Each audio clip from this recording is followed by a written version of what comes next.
নমস্কার। সন্ধ্যের আড্ডার বিশেষ নিবেদন বাল্মীকি রামায়ণের তৃতীয় পর্বে আপনাদের সকলকে স্বাগত জানাই। এর আগে আপনারা শুনলেন মহারাজ দশরথের সভায় আগমন হল মহর্ষি বিশ্বামিত্রের।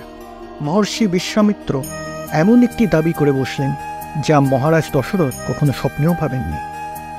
বিভৎস রাক্ষসেরা এসে মহর্ষি বিশ্বামিত্রের যজ্ঞে বিঘ্ন ঘটাচ্ছে, আর সেই রাক্ষসদের বধ করার জন্য তিনি চেয়ে বসলেন 15 বছরের রামকে। এরপর মহারাজ দশরথ প্রথমে সম্মতি না জানালেও মহর্ষি এবং রাজগুরু বশিষ্ঠের অনুপ্রেরণায় মহারাজ দশরথ একটু নিশ্চিন্ত হলেন। এরপর মহর্ষি বশিষ্ঠের কথা শুনে রাজা দশরথের মুখ আনন্দে উজ্জ্বল হয়ে গেল। তিনি নিজেই লক্ষণ সহ রামকে ডেকে পাঠালেন। তাদের মা তাদের কল্যাণের জন্য মঙ্গল অনুষ্ঠান করলেন। বাবা দশরথও সম্পন্ন করলেন মঙ্গলাচরণ। ঋষি বশিষ্ঠ রামকে মঙ্গল মন্ত্রের দ্বারা করলেন সুসজ্জিত। তারপর রাজা দশরথ রামের মাথায় হাত বুলিয়ে নিজের হাতে রামকে কৌশিক পুত্র বিশ্বামিত্রের হাতে তুলে দিলেন। বিশ্বামিত্র আগে আগে চলতে লাগলেন, মহাযশস্বী রামচন্দ্র তার পেছনে। তাকে অনুগমন করে কৃষ্ণকেশ শোভিত ধনুর হস্তে সুমিত্রানন্দন লক্ষণ, হাতে তার ধনুক, পিঠে তনির দুটি নিয়ে 10 দিক উদ্ভাসিত করে মহাত্মা বিশ্বামিত্রকে তারা 2 ভাই অনুগমন করতে লাগলেন। তারা সারা গায়ে নানা অলঙ্কারে সুসজ্জিত, যেন 3 ফণা বিশিষ্ট কোনো নাগ এগিয়ে চলেছে। খড়গ এবং গোসাপের চামড়া দিয়ে তৈরি তারা অঙ্গুলিত্রাণ ধারণ করেছিলেন। অত্যন্ত দীপ্তিশালী দেখাচ্ছিল তাদের।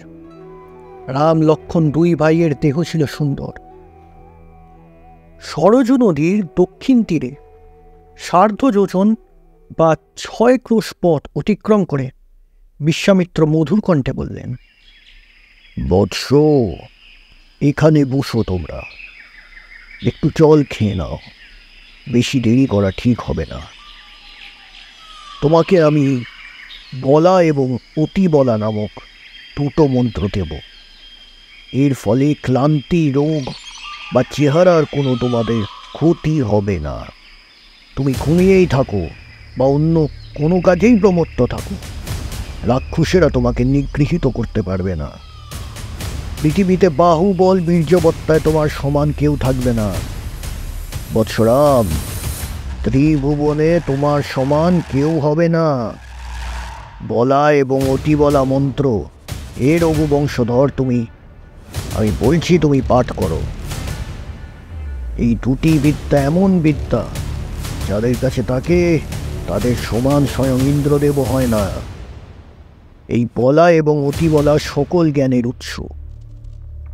হে নরশ্রেষ্ঠ রাম, ক্ষুধা পিপাসা তোমার আর থাকবে না।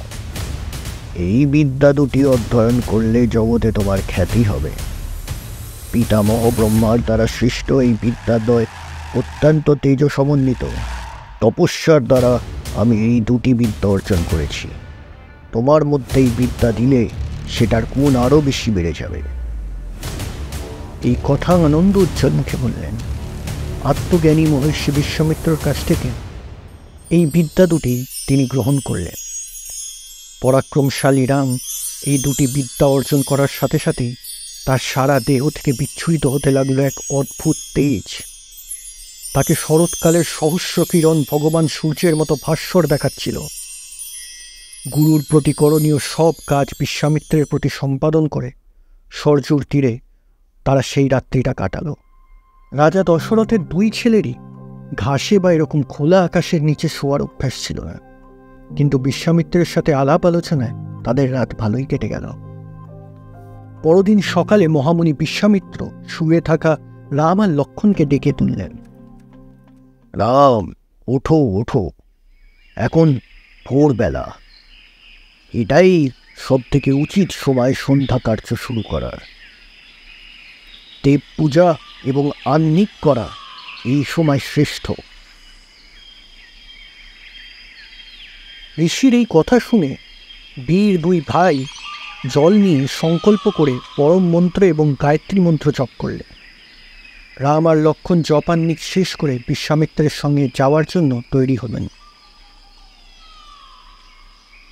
পথে তারা সরজুর সঙ্গে স্বর্গের মন্দাকিনী, মর্তের ভগীরথী এবং পাতালের ভোগবতী নামক প্রবাহিতা ত্রিপথগামিনী পবিত্র গঙ্গাকে দেখতে পেলেন।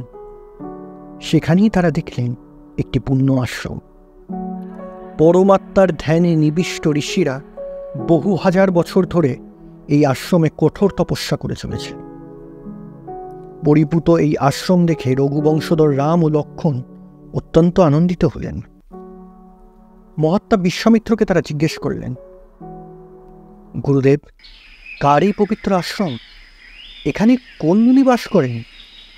একটু আমাদের খুলে বলুন, আমাদের অনেক কৌতূহল হচ্ছে। দুই ভাইয়ের এই কথা শুনে ঋষিশ্রেষ্ঠ বিশ্বামিত্র একটু হেসে বলা শুরু করলেন। কন্দর্প এর আগে দেহ ধারণ করেছিলেন। পণ্ডিতেরা তাকেই বলেন কামদেব। সংযমের সঙ্গে তপস্যায় মহাদেব এইখানেই সমাধিমগ্ন ছিলেন। বিবাহ করে অনুচর মরুদগণকে নিয়ে দেবাদিদেব মহেশ্বর চলেছিলেন। এমন সময় দুর্বুদ্ধি কন্দর্প তাকে পীড়িত করে। তখন হে রঘুনন্দন, মহাদেব হুঙ্কার করে উগ্র নেত্রে তাকে দৃষ্টি নিক্ষেপ করে। তখন সেই দুর্মতি শরীরের অঙ্গ সকল বিশীর্ণ হয়ে যায়। দেবেশ্বর মহেশ্বরের ক্রোধে তার দেহ নিঃশেষে দগ্ধ হয়ে যায়। অঙ্গহীন হয়ে কাম সেই অনঙ্গ নামে পরিচিত হয়। মহাদেবের এই সেই পুণ্যস্থলী। ধর্মপরায়ণ এই মুনিরা তারই শিষ্যরূপ পূর্বকাল এখানেই তপস্যা করেন। এদের মধ্যে পাপের স্পর্শমাত্রও নেই। রামচন্দ্র, চলো, আজকের রাতটা আমরা এই পবিত্র নদী দুটির সঙ্গম তীর্থেই বাস করি। রাম, এখানেই আমরা স্নান করব, জপ করব এবং যজ্ঞের ঘিয়ের দ্বারা আহুতি দেব। এই রকম কথা যখন তারা বলছিলেন, তখন ঋষিরা তপস্যালব্ধ অন্তর্দৃষ্টিতে তাদের আসার কথা আগেই জানতে পেরে গেলেন। কৌশিক পুত্র বিশ্বামিত্রকে তারা আসতে দেখেই তারা এগিয়ে গিয়ে তার পা ধুয়ে দিলেন। পরে রাম লক্ষ্মণকে আতিথ্যেয়তার উপাচারে অর্চনা করলেন। অতিথি সৎকারাদির পর ব্রতচারী এই ঋষিদের সঙ্গে রাম লক্ষ্মণ সমাহিত চিত্তে জপ ও সন্ধ্যা বন্দনা সমাপন করল। রাজকুমার দুই সেই আশ্রমে সুখেই বাস করেছিলেন। ঋষি প্রবর ধর্মপ্রাণ বিশ্বামিত্র মনোহর রাজা রাজপুত্রদ্বয়কে করেছিলেন আনন্দিত। পরের দিন সকালে বিশ্বামিত্র প্রাতকৃত আহ্নিক সমাপন করলেন। শত্রু দমনকারী রাম লক্ষ্মণ তাকে সামনে নিয়ে নদীর তীরে উপস্থিত হলেন। ব্রতপরায়ণ মহাপ্রাণ মুনিগণ একটি ভালো নৌকা নিয়ে বিশ্বামিত্রকে বললেন, আপনি রাজপুত্রদের সামনে নিয়ে নৌকায় আরোহণ করুন, আর সময় নষ্ট করবেন। বিশ্বামিত্র সেই ঋষিদের অর্চনা করে বললেন, তাই হবে। যখন নদীর মাঝে তারা গিয়েছে, তখন রাম ছোট ভাই লক্ষ্মণের সঙ্গে জলস্রোত থেকে ভেসে আসা একটা আওয়াজ শুনতে পেলেন। নদীর মধ্যেই রাম মুনিবরকে জিজ্ঞেস করলেন, নৌকা যে জল কেটে যাচ্ছে, এটা কি তারই আওয়াজ? কৌতূহলক্রান্ত রামচন্দ্রের কথা শুনে ধর্মপ্রাণ ঋষি সেই ধ্বনির কারণ বললেন, শোনো, কৈলাস পর্বতে ব্রহ্মার মনের দ্বারা সৃষ্টি হলো এক সরোবর, তাই তার নাম হলো মানস সরোবর। সেই সরোবর থেকে একটি নদী প্রবাহিত হয়ে অযোধ্যাকে আলিঙ্গন করেছে। ব্রহ্ম সরোবর থেকে এসেছে বলে পুণ্য নদীর নাম সরজু। সরজু এখানে জাহ্নবীর সঙ্গে মিলিত হওয়ায় জলরাশির সংঘর্ষে এই তুমুল কল্লোল ধ্বনি। এই পুণ্য নদী সঙ্গমকে সংযত চিত্তে রাম প্রণাম করো। রাম আর লক্ষ্মণ দুজনেই তখন সেই নদীর দিকে নিক্ষেপ করে প্রণাম করলেন। নদী পার হওয়ার পর তারা তিনজন এসে পৌঁছল এক জলশূন্য ভীষণ জঙ্গলের মাঝখানে। রামচন্দ্র সেটা দেখে জিজ্ঞেস করলেন, আরে, এই বন দেখছি প্রচণ্ড দুর্গম। ভীষণ সব জন্তু ঘুরে বেড়াচ্ছে, পাখিদের ভয়ঙ্কর শব্দ আসছে, বিভিন্ন ধরনের বেল, তিন্দুক, গাব পাটল এবং বন্য গোলাপের গাছ দেখতে পাচ্ছি। সব মিলিয়ে এই জঙ্গল তো ভীষণ। এর কারণ কি? মহা তেজস্বী মুনি বিশ্বামিত্র তখন তাকে বললেন, রাম শোনো, দেবতাদের দ্বারা নির্মিত বলদ এবং করুষ নামে দুটি সমৃদ্ধ জনপদ প্রাচীনকালে এখানে ছিল। হে রাম, পূর্বে বৃত্তাসুরকে বধ করায় মালিন্যযুক্ত হয়েছিল সহস্র নেত্র ইন্দ্র। তখন ক্ষুধা আর ব্রহ্মহত্যাজনিত পাপ তার মধ্যে প্রবেশ করে। দেবগণ ও তপস্বী ঋষিরা তখন ইন্দ্রকে স্নান করিয়ে অত্যন্ত কষ্ট করে মালিন্য মুক্ত করে। এই স্থানে ভূমিতে মহেন্দ্রের শরীরজাত ময়লা ও করুষু তথা ক্ষুধা ঢেলে দিয়ে তার আনন্দ লাভ করেছিলেন। তখন ইন্দ্র নির্মল এবং ক্ষুধারহিত হয়ে পবিত্র হলেন। দেবরাজ প্রীত হয়ে এই দেশের দুটি নাম দিলেন। বললেন, আমার অঙ্গের মালিন্য ধারণ করায় এই জনপদ দুটি সমৃদ্ধি লাভ করে কালক্রমে মলদ এবং করুষ নামে খ্যাত হবে। প্রজ্ঞাশীল ইন্দ্রকে এই দেশের এইভাবে প্রশংসা করতে দেখে দেবগণ ইন্দ্রকে সাধুবাদ দ্বারা অভিনন্দিত করেছিলেন। মলদ এবং করুষু নামের এই দেশ দুটি বহুকাল ধরে ধনধান্যে সমৃদ্ধ ছিল।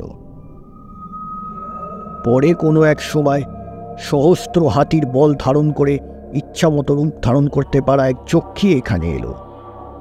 তারকা ছিল তার নাম। বিদ্বান সুন্দের ছিল পত্নী। ইন্দ্রের মতো পরাক্রমশালী মারিচ ছিল তার পুত্র। তার বাহু দুটি ছিল বর্তুলাকার। বিরাট তার মাথা, বিশাল তার দেহ। ভীষণ আকার এই রাক্ষসী সর্বদা জনগণকে ভয় দেখাত। হে রাম, দুষ্টাচারিণী তারকা মলদ এবং করুষ নামের এই জনপদ দুটিকে ধ্বংস করেছে। সেই তারকা এখন অর্ধযোজন দূরে আমাদের পথ আটকে অবস্থান করছে। যেহেতু এখান থেকে সেই বনের মধ্যে দিয়েই আমাদের যেতে হবে, তাই জন্য ওকে হত্যা করার জন্য মানসিকভাবে তৈরি হয়ে যাও। আমার আদেশে এই দেশকে আবার নিষ্কণ্টক করো রাম। ভীষণ যক্ষিণীর দ্বারা উচ্ছন্নে গেছে এই দেশ। কেউ এখানে আসতে পারছে না। ভীষণ এই বনের বৃত্তান্ত সবই তোমায় আমি বললাম। যক্ষিণীর দ্বারা সবই বিনষ্ট হয়েছে। আজ তাকে কেউ নিবৃত্ত করতে পারছে না। কে এই তারকা রাক্ষসী, যে কিনা দুটো শহরকে ধ্বংস করার মতো ক্ষমতা রাখে? রাম আর লক্ষণ কি যক্ষিণীকে যুদ্ধে হারাতে পারবে? শুনতে এই সব প্রশ্নের উত্তর পাবো আমরা পরের পর্বে।